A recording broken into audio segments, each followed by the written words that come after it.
The first pathology is atherosclerosis, which is the accumulation of plaque. And there's a video I put up about that, so if you need to review that, go ahead and do that for atherosclerosis. The next vascular pathology is intimal hyperplasia, and this is when the vessel tries to heal itself.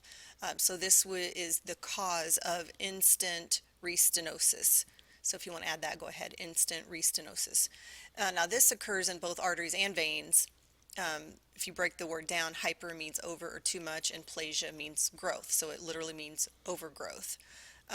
It's an overgrowth of tissue when the intima is injured. So why is the intima injured? Well, trauma could be one, but more commonly is implantation of endoluminal devices such as stents and IVC filters. Or it could be caused by increased flow. For example, a surgically created fistula for dialysis, which we haven't talked about that. But for the most part, it's in-stent restenosis. That's where in an interventional lab is where we deal with intimal hyperplasia. So this picture is just showing intimal hyperplasia. The stent is placed. When the stent is placed, that damages the intima, and so in-stent restenosis occurs, or intimal hyperplasia. The next pathology is an aneurysm. An aneurysm is an abnormal bulging of a blood vessel. And again, most commonly this is in arteries. So here this is showing you a normal artery showing the three layers, the intima being the most inner layer, the muscular media, the middle layer, and the adventitia is the outer layer. And so a true aneurysm is when all three layers are involved and it's an abnormal bulging. Then you have what's called a pseudoaneurysm or false aneurysm, and as you can see, it's not involving the entire circumference. It's only involving one side of the artery, and it's only involving one layer. So these are common when like during a procedure when the physician accidentally tears the intima, then a pseudoaneurysm can form. Now again, terminology is always the killer here. Again, a true aneurysm is sometimes called a fusiform, meaning again it's an abnormal bulging of all the way around, or a pseudoaneurysm can also be called a saccular aneurysm. And then these diagrams are also talking about a dissection, which is actually the next pathology on the list, but we can go ahead and talk about it. So a dissection is when blood flows in between the layers of an artery. So basically the intima tears and then blood flows in between the intima and adventitia, so within the media layer. A dissection results in a true and false lumen. So as you can see, the true lumen is going to be the one that's completely surrounded by the intima. The false lumen is, see, this flap of intima has been pushed, and so this is the true lumen, and then the false lumen is here, and it doesn't have intima all the way around it. So that results in a true and false lumen. And don't get that confused with a true and false aneurysm. So a true aneurysm is an aneurysm all the way around. A false aneurysm is a saccular or berry type aneurysm where it's just on one side.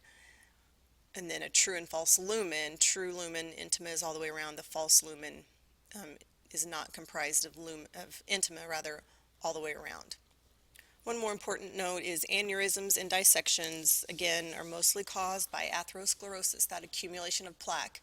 That accumulation of plaque, it weakens the walls of the arteries, and so that's what causes all of these things to happen, is that atherosclerosis weakens the walls and then causes them to bulge or causes them to dissect, either one. Here is a picture of a dissection on a CT. Here's the axial view, and you can see the intima and blood on both sides of that intimal flap. And then here is the, not the coronal, the sagittal here, here's the sagittal view of the aorta. And again, you can see that intimal flap, and then that results in a true and false lumen. So, and this is also, you can see that intimal flap on angiography also, but just not as well as you can on a CT. The next vascular pathology is thrombosis, and thrombosis means a formation of a blood clot, and the causes of thrombosis are slow blood flow, which again, atherosclerosis causes a stenosis, which slows down the blood flow, so that could be a cause. Also, atrial fibrillation. Instead of the atria strongly contracting like they're supposed to, the blood tends to swirl around or pool within the atria, and so that slow blood flow because of the atrial fibrillation causes blood clots to form. Another cause could be, again, a vascular injury, again, angioplasty or stent. Um, the the body's just, innate tendency to try to heal itself. It'll try to form a blood clot to heal itself. Also, just blood disorders, or anything that puts you in a hypercoagulable state, such as cancer or other types of blood disorders, can cause thrombosis. So thrombosis could be in an artery or vein. The next pathology is an embolism, which again involves a thrombus, but the difference here is that that thrombus is formed somewhere else in the body and then it migrates to a different location to cause an occlusion. So again, the heart, due to atrial fibrillation, is a common cause of a thrombus formation, and then that thrombus breaks free and goes to the other parts of the body. The next pathology is a vascular malformation. The first one is hemangioma, and this is basically just it's considered, kind of to be a birthmark at birth, and then those tend to go away on their own. The more serious vascular malformations that we deal with in the interventional lab would be the AVM, the atrial venous malformation. These are congenital, meaning they're present at birth, and this is a tangle of arteries and veins that abnormally communicate. And as you can see in this picture, they have put coils into the feeding arteries and veins of, or glue into the vessels that feed that tangle of blood vessels, and to block it off and to basically block off its blood supply. The next is the arteriovenous fistula. And so a fistula is an abnormal hole between an artery and a vein. And those can be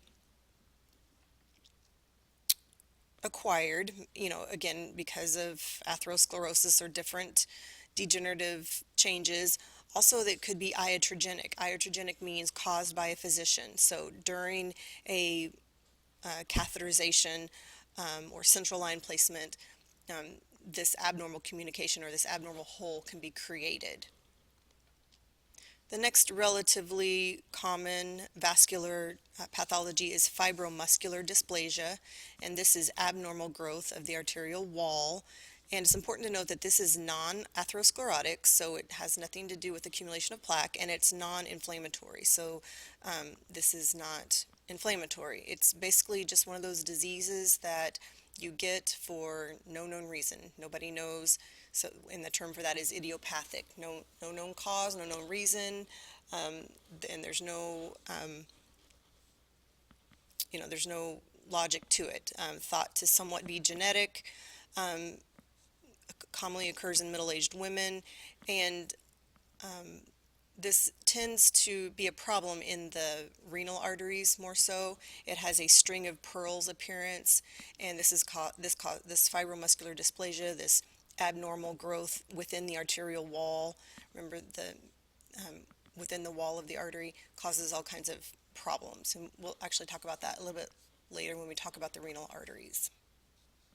Some other pathologies that tend to affect the blood vessels in our body is a couple called Marfan. There's one called Marfan syndrome, where it's characterized by long limbs, and again, this has several manifestations to it, and one of them being the blood vessel walls are weak. The other one is Ehlers-Danlos syndrome, and again, this has many characteristics to it, one of them being hyperflexible joints, sometimes termed rubber man syndrome. And with this disease, again, there's just complications with the weakened blood vessels, and so a lot of times there's complications with the puncture site because the blood vessels are abnormal, there's complications with arterial puncture, meaning the patient is more apt to bleed or have a dissection because of it. The last pathology we're going to talk about is vasculitis, and this is more of an informational information just to understand that this is a pathology of the blood vessels, but it's not something that we treat in an interventional lab. Sometimes we treat the manifestations of it, but this is something that occurs and is treated with medicines. Again, vasculitis is inflammation of the blood vessel wall, so the inflammation is treated with the medications that will treat the inflammation. Now, if this patient's had the inflammation long enough, then dissections and aneurysms and things like that can occur, but for the most part, this is treated with medication. So this is just for informational purposes only, really.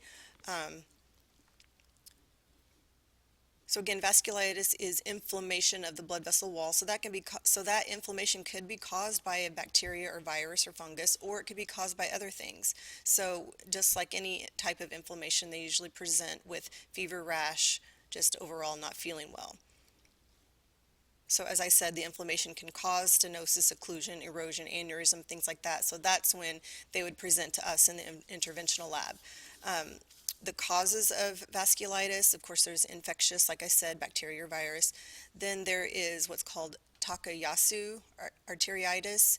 That is kind of assumed to be an autoimmune disease. An autoimmune disease is where the body attacks itself. And so it affects the aorta, the branches of the arch, sometimes called pulseless disease because the upper extremity pulses are absent. Common in middle-aged women of Asian descent. And again, one of those things, there's no rhyme or reason, no cause for it, it just happens. Polyarteritis nodosa, again, no known cause, and what it causes is small aneurysms in the arteries to form. And again, this is treated with medicine, but if it's not treated in time, then those small aneurysms may have to be dealt with. The next one, giant cell arteriitis, again, inflammation of the arteries of the cranium, especially the temporal artery. Again, the cause is unknown, but these patients usually present with a headache and tenderness at the temporal area, and again, is treated with steroids. So again, this isn't something that you need to memorize. It's just for informational purposes, just to understand that there are other causes of disease. This is a disease of the blood vessels, and that manifestations from these diseases will sometimes bring the patient to the interventional lab for repair.